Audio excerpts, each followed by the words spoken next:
لله وكفى وسلام على عباده الذين اصطفى أما بعد فأعوذ بالله من الشيطان الرجيم بسم الله الرحمن الرحيم قل بفضل الله وبرحمته وبذلك فليفرحوا هو خير مما يجمعون آمنت بالله صدق الله مولانا العظيم. ہر درد کی دوا ہے صلی علی محمد، تعبیر ہر بلا ہے صلی علی محمد، صلی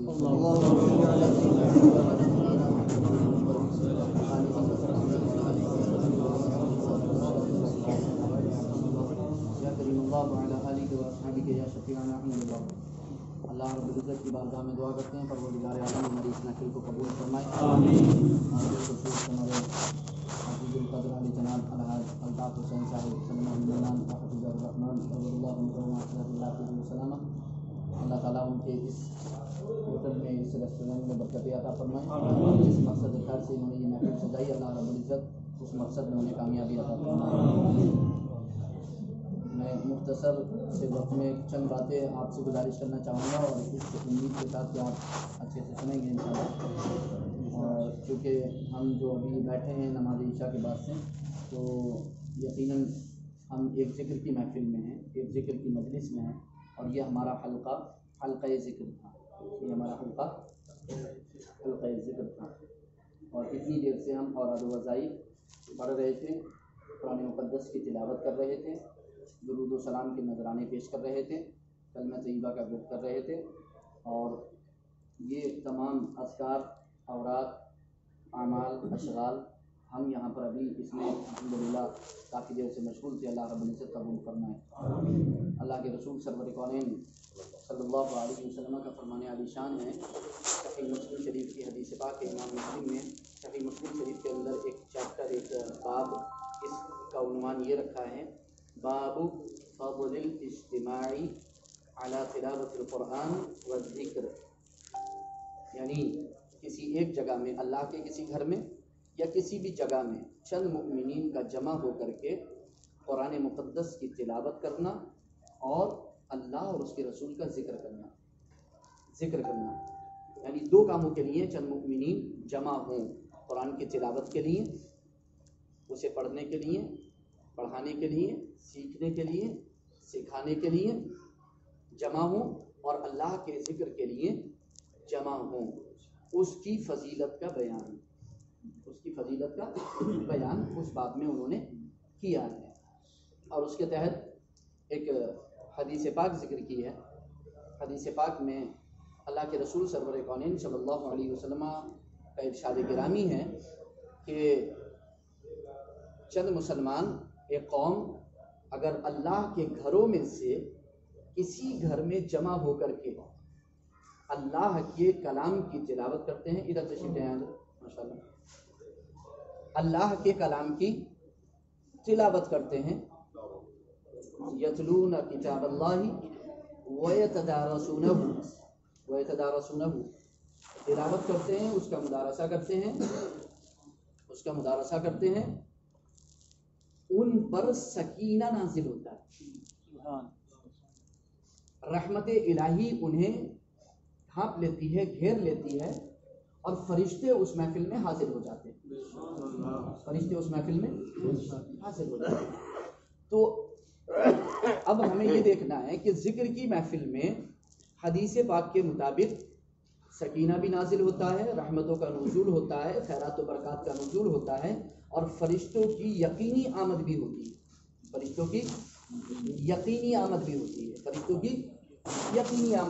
ہے. تو اب ہمیں یہ دیکھنا ہے کہ محفل ذکر میں چونکہ یہ تمام باتیں ہوتی ہیں، تو ہمیں یہ جاننا چاہیے کہ محفل ذکر کہتے کسے، مجلس ذکر کہتے کسے، حلقہ ذکر کہتے کسے ہیں.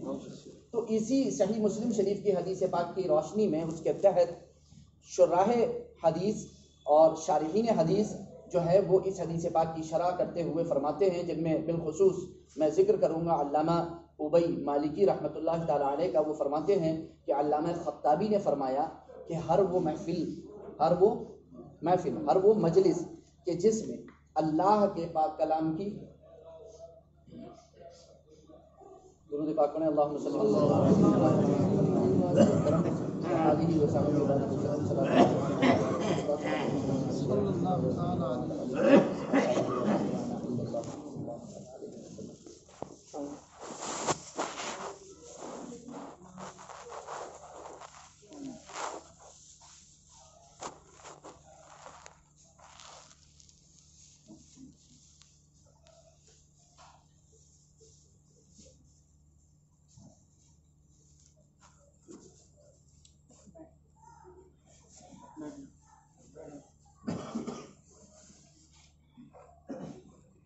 میں بس مختصر سے وقت میں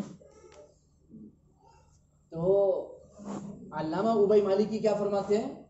علامہ خطابی فرماتے ہیں کہ ہر وہ محفل، ہر وہ مجلس جس میں اللہ کے کلام کی تلاوت کی جائے، جس میں اللہ کے کلام کی تلاوت کی جائے، رسول اللہ صلی اللہ علیہ وسلم کی سنت کریمہ کو بتایا جائے، صحابہ کرام رضوان اللہ تعالی علیہم اجمعین کے آثار کو بتایا جائے اور ائمہ کے کلام کو ذکر کیا جائے، ہر ایسی محفل، ہر ایسی مجلس، ہر ایسا حلقہ ذکر، محفل ذکر اور مجلس ذکر ہے۔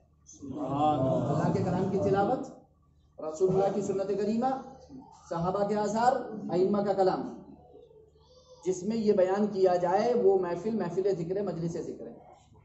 علامہ ابئی مالکی علامہ خطابی کے کلام پر اضافہ فرماتے ہوئے فرماتے ہیں کہ ہر وہ محفل جس میں اللہ کے کلام کی تلاوت، رسول اللہ کی سنت، آثار صحابہ اور ائمہ کے کلام، فقہی احکام بیان کیے جائیں، حلال و حرام کے احکام بیان کیے جائیں، ہر ایسی محفل ذکر، مجلس ذکر ہے، اور ہر ایسا حلقہ ذکر ہے، ہر ایسا حلقہ ذکر ہے۔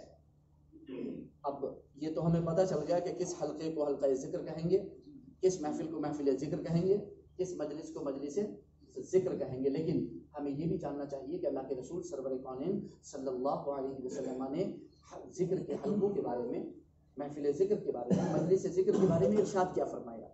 اللہ کے رسول ارشاد فرماتے ہیں اذا مررتم بریاض الجنہ فارتعوا، جب تمہارا گزر ریاض الجنہ سے ہو، جب تمہارا گزر ریاض الجنہ سے ہو، فرتعوا، تو وہاں سے کچھ لیتے چلے جاؤ، کچھ چلتے چلے جاؤ، کچھ حاصل کرتے چلے جاؤ، کچھ چنتے چلے جاؤ۔ باغ سے جب کسی انسان کا گزر ہوتا ہے اور کسی اچھے باغ سے گزر ہوتا ہے تو دل میں ضرور آتا ہے کہ کاش یہاں سے کچھ لے کے جایا جائے، یہاں سے کچھ لے لیا جائے، بڑا اچھا باغ ہے، بڑا خوبصورت باغ ہے۔ پھولوں کے باغ سے گزرے تب بھی پھول چننے کا دل چاہتا ہے، پھلوں کے باغ سے گزرے تب بھی پھل چننے کا دل چاہتا ہے، تب بھی پھل چننے کا دل چاہتا ہے۔ اسی لیے میں اپنے مومن بھائیوں سے کہتا ہوں کہ آپ شہد کی مکھی کے مثل ہو جاؤ۔ گائے کی مثل، شہد کی مکھی کے، سورۃ النحل قرآن کریم میں پوری ایک سورت ہے نحل، نحل کہتے ہیں شہد کی مکھی کو، نحل کہتے ہیں شہد کی مکھی کو۔ تو قرآن کریم نے، اللہ رب العزت نے قرآن مقدس میں شہد کی مکھی کی مثال بیان فرمائی، اور آپ سمجھ سکتے ہیں کہ وہ کوئی عام مثال نہیں ہوگی، وہ بہت ہی اہم مثال ہے۔ شہد کی مکھی پر اگر میں گفتگو کروں گا تو بہت دیر لگے گی، لیکن جب میں نے کہا ہے کہ شہد کی مکھی بن جائیے تو اس کی خوبی سن لیجیے۔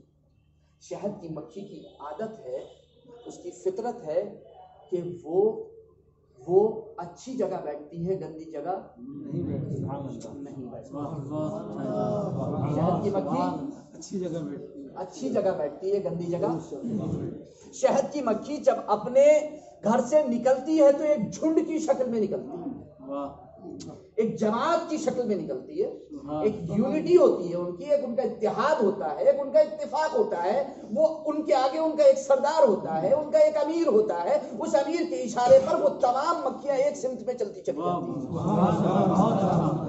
تمام مکھیاں ایک سمت میں چلتی چلی جاتی ہیں، حتیٰ کہ اگر ان مکھیوں میں کوئی مکھی کسی دوسری مکھی کے ساتھ کوئی اس طریقے کا جرم کر لے جو قابل سزا ہو تو ان کا سردار انہیں سزا بھی دیتا ہے، ان کا سردار انہیں سزا بھی دیتا ہے۔ وہ جاتی ہیں، وہ کہاں جاتی ہے؟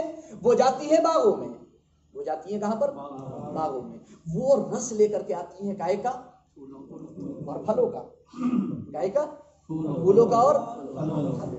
وہ پھلوں کا رس لے کر کے آتی ہیں، وہ پھولوں کا رس لے کر کے آتی ہیں، اور واپس آنے کے بعد شہدے میں اپنے چھتے میں چھوڑتی ہے۔ چھتے میں چھوڑنے کے بعد آپ کو وہ ایک چیز دیتی ہے جس کا نام شہد ہے، جس میں رب نے شفا رکھی ہے، اور قرآن میں ارشاد فرمایا ہے وَشِفَاء فِيهِ شِفَاء، اس میں کیا ہے؟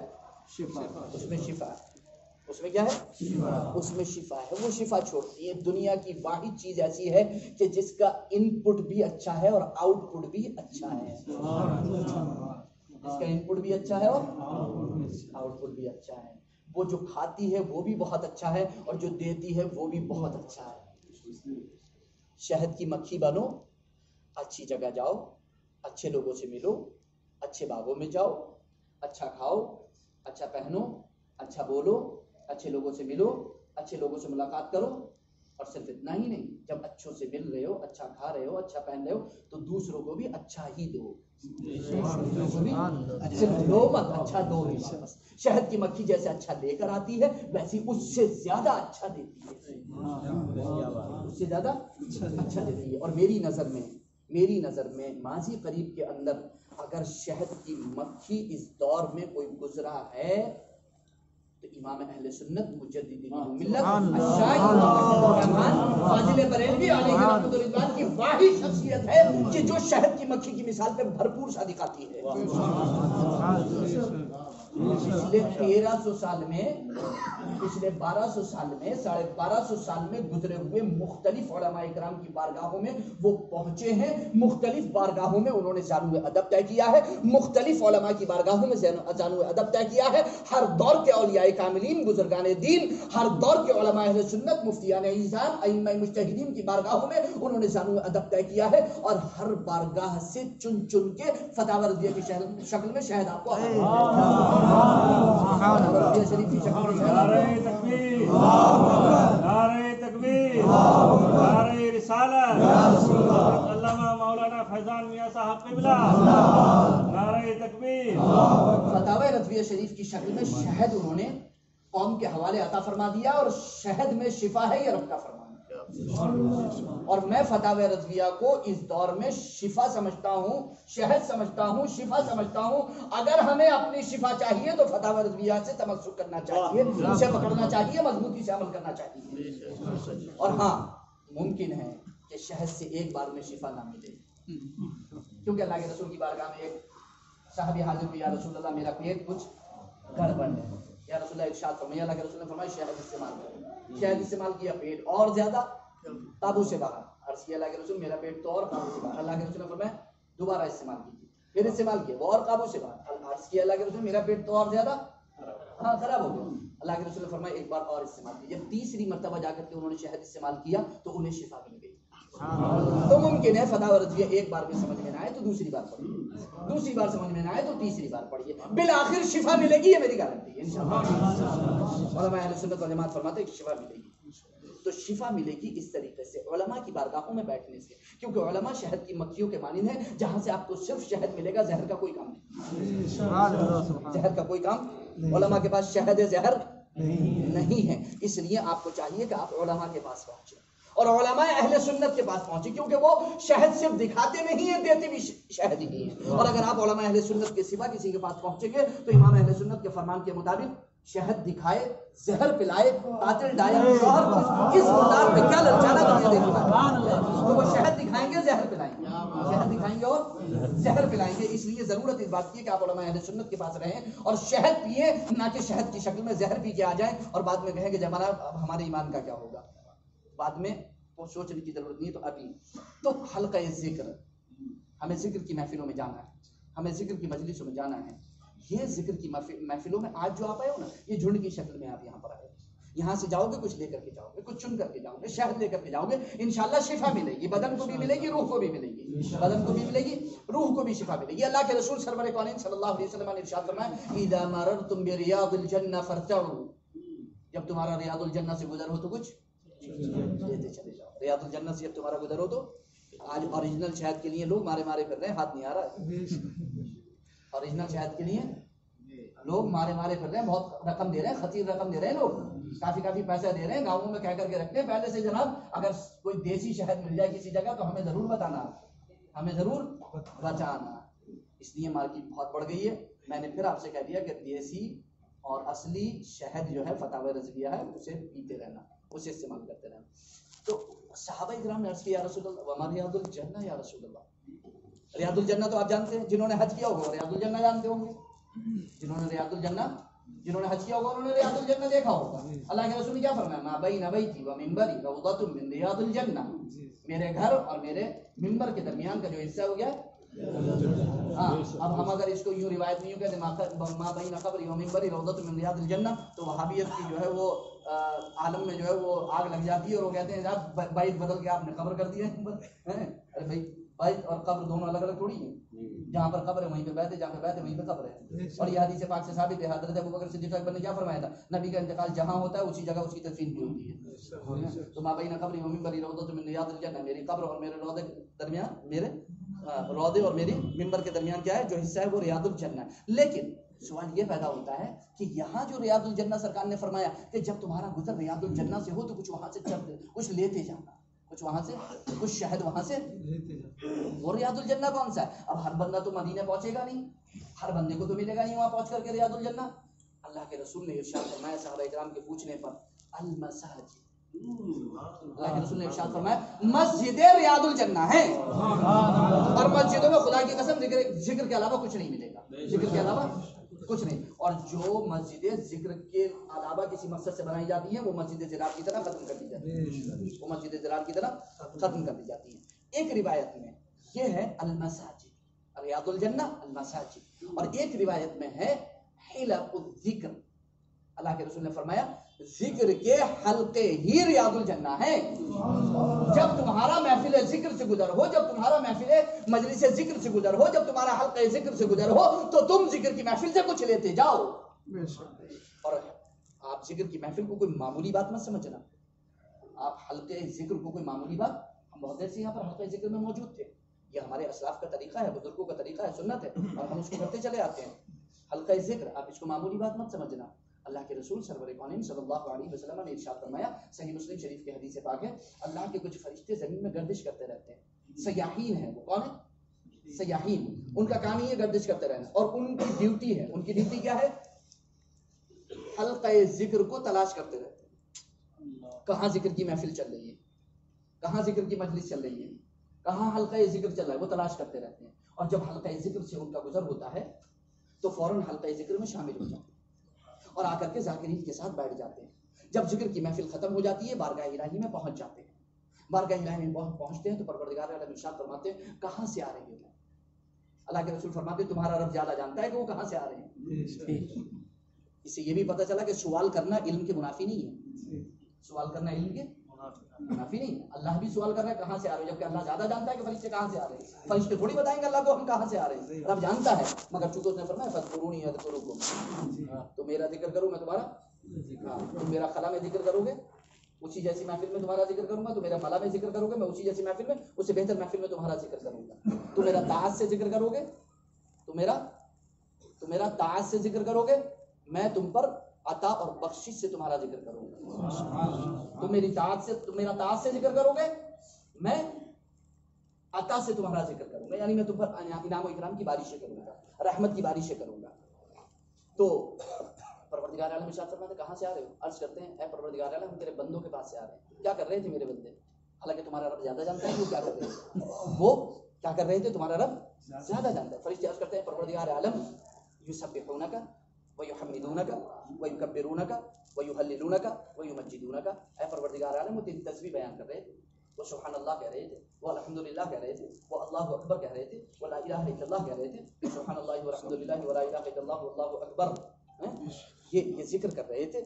پروردگار عالم ارشاد فرماتا ہے کیا چاہتے ہیں وہ مجھ سے, وہ مجھ سے فرشتے عرض کرتے ہیں پروردگار عالم وہ تجھ سے تیری جنت کے طلبگار ہے, وہ تجھ سے تیری جنت کے طلبگار ہے. وہ عرض کرتے ہیں تیری جنت کے طلبگار ہیں. پروردگار عالم ارشاد فرماتا ہے کیا انہوں نے میری جنت دیکھی ہے, کیا انہوں نے میری جنت دیکھی ہے. فرشتے عرض کرتے ہیں پروردگار عالم تیری جنت تو نہیں دیکھی, تیری جنت تو, پروردگار عالم ارشاد فرماتا اگر میری جنت دیکھ لیتے تو ان کا کیا ہوتا. کیا بغیر دیکھے میرا ذکر ہے, میری جنت دیکھے بغیر ذکر کر رہے ہیں. اللہ کے رسول نے فرمایا ما لا عین رأت ولا اذن سمعت ولا خطر على قلب بشر, نہ آنکھ نے دیکھا ہوگا, نہ کان نے سنا ہوگا, نہ دل میں خیال گزرا ہوگا, وہ کچھ ملے گا وہاں پر جنت کے اندر. جنت کے اندر وہ کچھ ملے گا. میری جنت دیکھی ہے نہیں, تیری جنت نہیں دیکھی. اگر میری جنت دیکھ لیتے تو ان کا کیا ہوتا. اے پروردگار اگر تیری جنت دیکھ لیتے تو اور زیادہ تیرا ذکر کرتے, اور زیادہ تیرا. کس چیز سے میری پناہ چاہتے ہیں, تیری جہنم سے تیری پناہ چاہتے ہیں. کیا میری جہنم انہوں نے دیکھی ہے؟ اے پروردگار تیری جہنم تو نہیں دیکھی, اگر میری جہنم دیکھ لیتے تو کیا ہوتا. فرشتے عرض کرتے ہیں پروردگار اگر تیری جہنم دیکھ لیتے تو اور زیادہ تجھ سے توبہ کرتے, استغفار کرتے, تیری بارگاہ میں تائب ہوتے, رجوع کرتے. پروردگار عالم ارشاد فرماتا اشہدوا یا ملائکتی, اے میرے فرشتے تم گواہ ہو جاؤ, قد غفرت لہم, میں نے سب کی مغفرت فرما دی, میں نے سب کی مغفرت فرما دی. فرشتے عرض کرتے ہیں پروردگار عالم تیری محفل میں تو ایک بندہ ایسا بھی تھا جو ذکر کے لیے نہیں آیا تھا. کچھ بندے سبھی تھوڑی آتے ہیں ذکر کے لیے, کچھ تعلقات نبھانے بھی تو آتے ہیں, کچھ تعلقات نبھانے بھی آتے ہیں. ضروری تھوڑی ہے وہ ختم میں ہی بیٹھنے آئے یا ذکر میں ہی بیٹھنے آئے. کچھ تعلقات نبھانے بھی آتے ہیں کہ بھائی بلایا ہے تو جانا تو ہے ہی, تو تعلقات نبھانے بھی آتے ہیں. فرشتے عرض کرتے ہیں پروردگار عالم کچھ بندے تو تیرے وہ ہیں جو ذکر کرنے نہیں آئے تھے. پروردگار عالم ارشاد فرماتا ہے بخاری اور مسلم کے متفق الفاظ, لا یشقى جلیسہم, میرے ذاکر بندوں کے ساتھ بیٹھنے والے, ان کی سنگت اختیار کرنے والے, صحبت اختیار کرنے والے بھی محروم نہیں رہیں گے. محدثین فرماتے ہیں کعبے میں بیٹھو گے, کعبے میں صرف بیٹھو گے تو ثواب میں اضافہ اس وقت ہوگا جب عمل کرو گے. ثواب میں اضافہ مسجد حرام میں جب بیٹھ کر کے نماز پڑھو گے تبھی تو 1 لاکھ کا ثواب ملے گا, یا خالی بیٹھے بیٹھے نماز کا ثواب مل جائے گا 1 لاکھ کا؟ جب کرو گے تو عمل کرو گے تو ثواب ملے گا. محدثین فرماتے ہیں اور ذاکرین کی محفل میں صرف بیٹھ جاؤ گے تو بخشش ہو جائے. ذاکرین کی محفل میں ذکر کرنے والوں کے ساتھ بیٹھو گے تو بخشش کی ضمانت ہے. تو اللہ کے رسول سرور کونین صلی اللہ علیہ وسلم نے ذکر کو, اب یا ایھا الذین آمنوا اذکروا اللہ ذکرا کثیرا وسبحوہ بکرۃ واصیلا, ایمان والو اللہ کا خوب خوب ذکر کرو اور صبح و شام اللہ کی پاکی بولو. تو ذکر کا بڑا چونکہ میں نے کوئی اور ٹاپک نہیں رکھا اس لیے کہ ذکر کی محفل تھی اور یہی چل رہا تھا, اس لیے مناسب یہ سمجھا کہ میں ذکر پر ہی تھوڑی سی روشنی ڈال دوں. تو اللہ کے رسول سرور کونین صلی اللہ علیہ وسلم کے زمانے میں ایک محفل اور ایک سیدنا حضرت امیر معاویہ رضی اللہ تعالی عنہ کے سامنے ایک محفل. مسجد نبوی میں 2 محفل, مسجد نبوی میں 2 محفل. صحیح مسلم کی اسی حدیث میں کتنی محفل ہے؟ 2 محفل. ایک محفل سیدنا امیر معاویہ رضی اللہ تعالی عنہ کا گزر ہوتا ہے ایک حلقہ ذکر سے. کچھ صحابہ بیٹھے ہوئے, کچھ لوگ بیٹھے ہوئے ذکر کرتے ہوتے ہیں. امیر معاویہ رضی اللہ تعالی عنہ, سیدنا امیر معاویہ رضی اللہ تعالی عنہ ان سے پوچھتے ہیں ما اجلسکم, کس چیز نے بٹھا رکھا ہے تمہیں یہاں پر, کس چیز نے تمہیں یہاں پر, کیوں بیٹھے ہو یہاں پر؟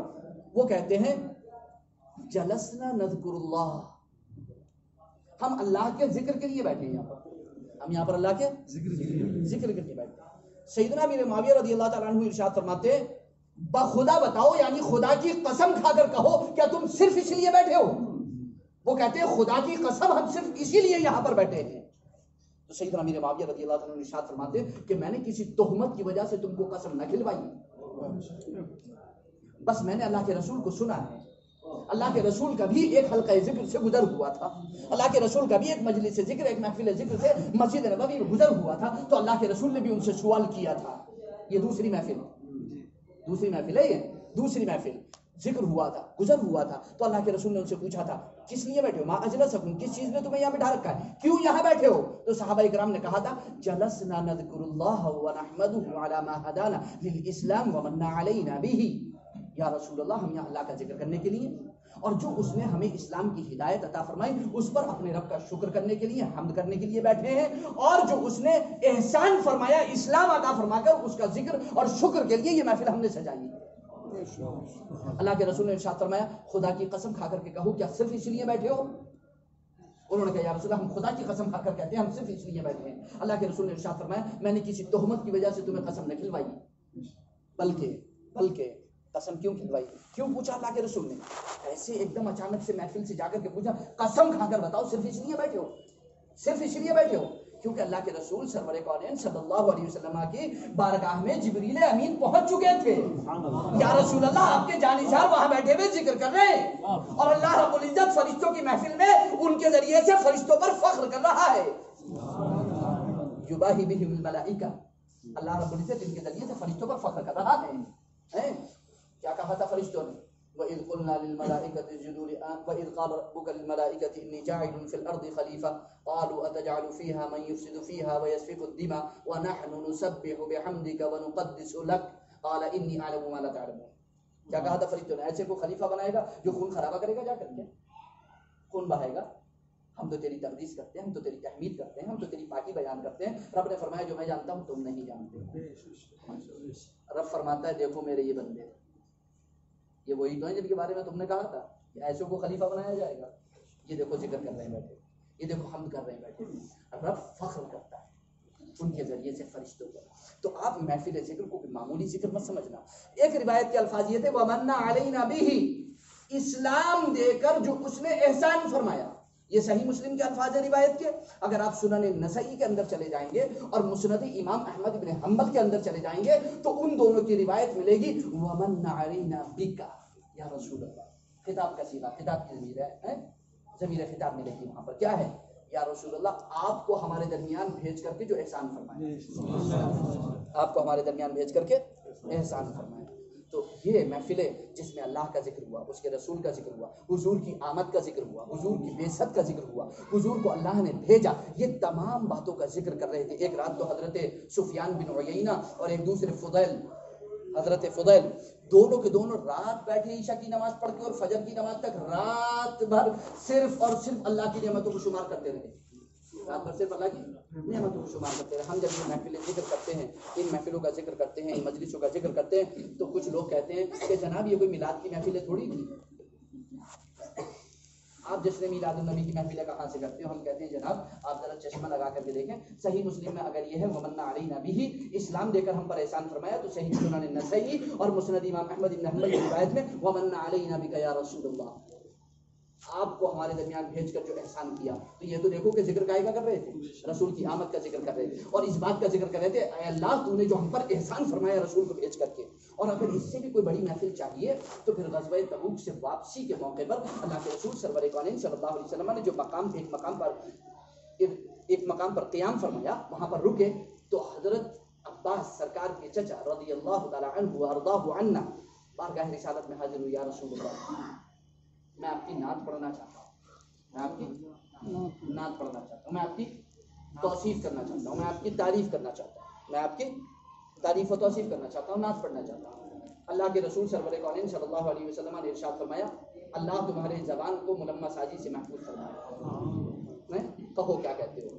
تب حضرت عباس رضی اللہ تعالیٰ عنہ نے عالم ارواح کے واقعات، قبل ولادت کے واقعات، بعد ولادت کے واقعات، قبل بعثت کے واقعات، بعد بعثت کے واقعات، تمام واقعات کو بارگاہ رسول میں کھڑے ہو کر کے نظم میں پیش کیا اور صاف کہا اے اللہ کے رسول جب آپ کی ولادت ہوئی تو ساری زمین اور سارا آسمان آپ کے نور سے منور ہو گئے. اس سے بڑی بھی کوئی محفل چاہیے میلاد چاہیے؟ اس سے بڑی بھی کوئی محفل چاہیے؟ اس سے بڑی بھی کوئی محفل چاہیے؟ محدثین فرماتے ہیں ایک روایت کے الفاظ ہیں کہ 30,000 صحابہ تھے اس محفل میں، اور ایک روایت کے الفاظ ہے کہ 1,00,000 صحابہ تھے.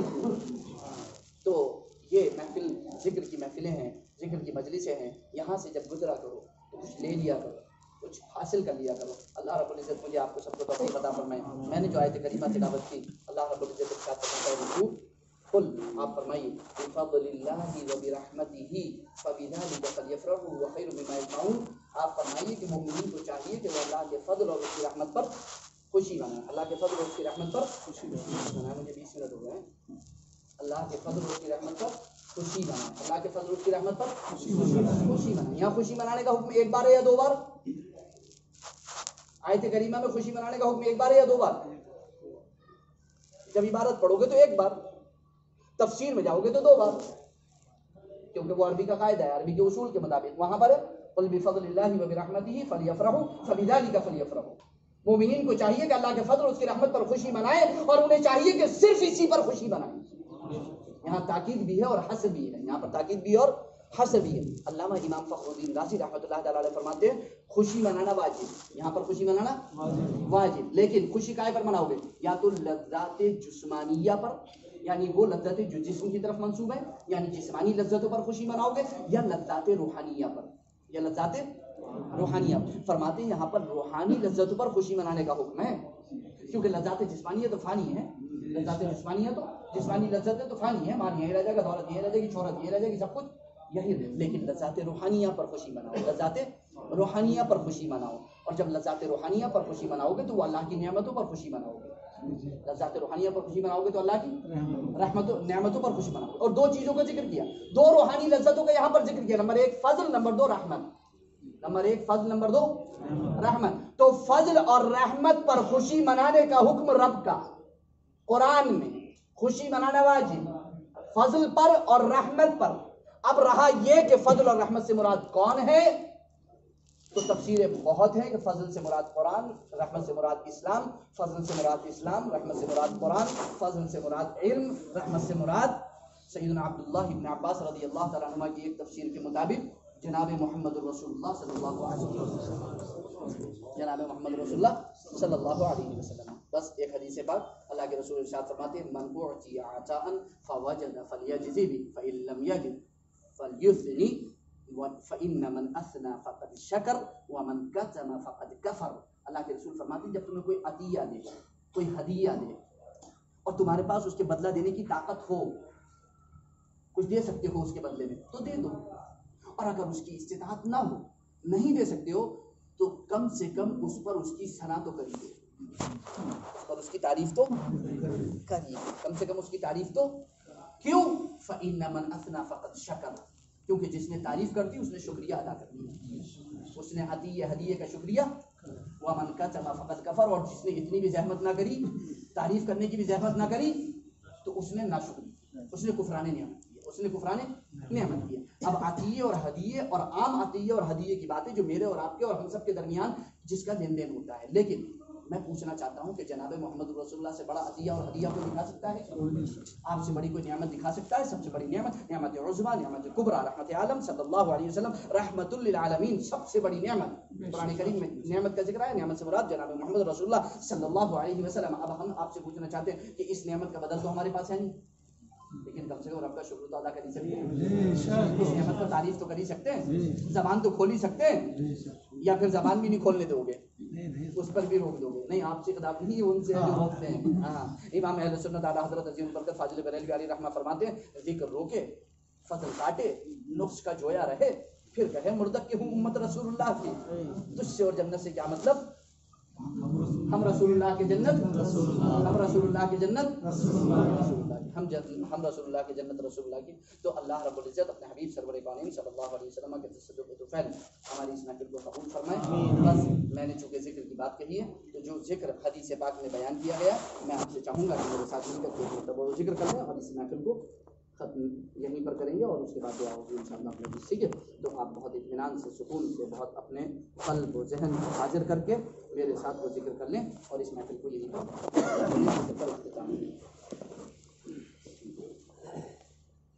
بسم اللہ الرحمن الرحیم. بسم اللہ الرحمن الرحیم. استغفر اللہ العظیم، استغفر اللہ العظیم، استغفر اللہ العظیم، استغفر اللہ العظیم، استغفر اللہ العظیم، استغفر اللہ العظیم. سبحان اللہ، سبحان اللہ، والحمد للہ، والحمد للہ، ولا الہ ولا الہ الا اللہ، الا اللہ، واللہ اکبر، واللہ اکبر. سبحان اللہ، سبحان اللہ، الحمد للہ، والحمد للہ، ولا الہ ولا الہ الا اللہ، الا اللہ، واللہ اکبر، واللہ اکبر. سبحان اللہ، سبحان اللہ، الحمد للہ، والحمد للہ، ولا الہ ولا الہ اللہ، الا اللہ، واللہ اکبر، واللہ اکبر. سبحان اللہ، سبحان اللہ، الحمد للہ، والحمد للہ، ولا الہ ولا الہ الا اللہ، الا اللہ، واللہ اکبر، واللہ اکبر. سبحان اللہ، سبحان اللہ، الحمد للہ، والحمد للہ، ولا الہ ولا الہ الا اللہ، الا اللہ، واللہ اکبر، واللہ سبحان اللہ، سبحان اللہ، الحمد للہ، والحمد للہ، ولا الہ ولا الہ الا اللہ، الا اللہ، واللہ اکبر، واللہ اکبر. سبحان اللہ، سبحان اللہ، الحمد للہ، والحمد للہ، لا الہ لا الہ الا اللہ، الا اللہ، واللہ اکبر، واللہ اکبر. کلمتان حبیبتان الی الرحمن، خفیفتان علی اللسان، ثقیلتان فی المیزان، سبحان اللہ وبحمدہ سبحان اللہ العظیم. دو کلمے رحمان کو بہت محبوب، بہت پسندیدہ، بہت پیارے، زبان پر بڑے ہلکے، میزان میں بڑے بھاری. سبحان اللہ وبحمدہ سبحان اللہ العظیم، سبحان اللہ وبحمدہ سبحان اللہ العظیم، سبحان اللہ وبحمدہ سبحان اللہ العظیم، سبحان اللہ وبحمدہ سبحان اللہ العظیم، سبحان اللہ وبحمدہ سبحان اللہ العظیم، سبحان اللہ وبحمدہ سبحان العظيم سبحان الله وبحمده سبحان الله العظيم سبحان الله وبحمده سبحان الله العظيم سبحان الله وبحمده سبحان الله العظيم سبحان الله وبحمده سبحان الله العظيم. قیامت کے دن جب نیکیوں کا پلہ ہلکا رہ جائے گا، اللہ کے رسول فرماتے ہیں تمہارے سبحان اللہ کو تمہارے میزان میں رکھ دیا جائے گا، جس سے تمہارا آدھا پلہ بھر جائے گا. پھر بھی اگر خالی رہ جاتا ہے تو الحمدللہ کو رکھ دیا جائے گا، آدھا بھر جائے گا. پھر بھی اگر خالی رہ جاتا ہے، اللہ کے رسول سرور کونین صلی اللہ علیہ وسلم ارشاد فرماتے ہیں لا الہ الا اللہ کو ترازو میں رکھ دیا جائے گا اور تمہارا پورا میزان بھر دیا جائے گا. سبحان اللہ سبحان اللہ. آمین ثم آمین. استغفر الله ربي من كل ذنب أذنبته عمدا أو خطأ سرا وعلانية وأتوب إليه من الذنب الذي أعلم ومن الذنب الذي لا أعلم إنك أنت علام الغيوب وستار العيوب وغفار الذنوب ولا حول ولا قوة إلا بالله العلي العظيم. وآخر دعوانا الحمد لله رب العالمين.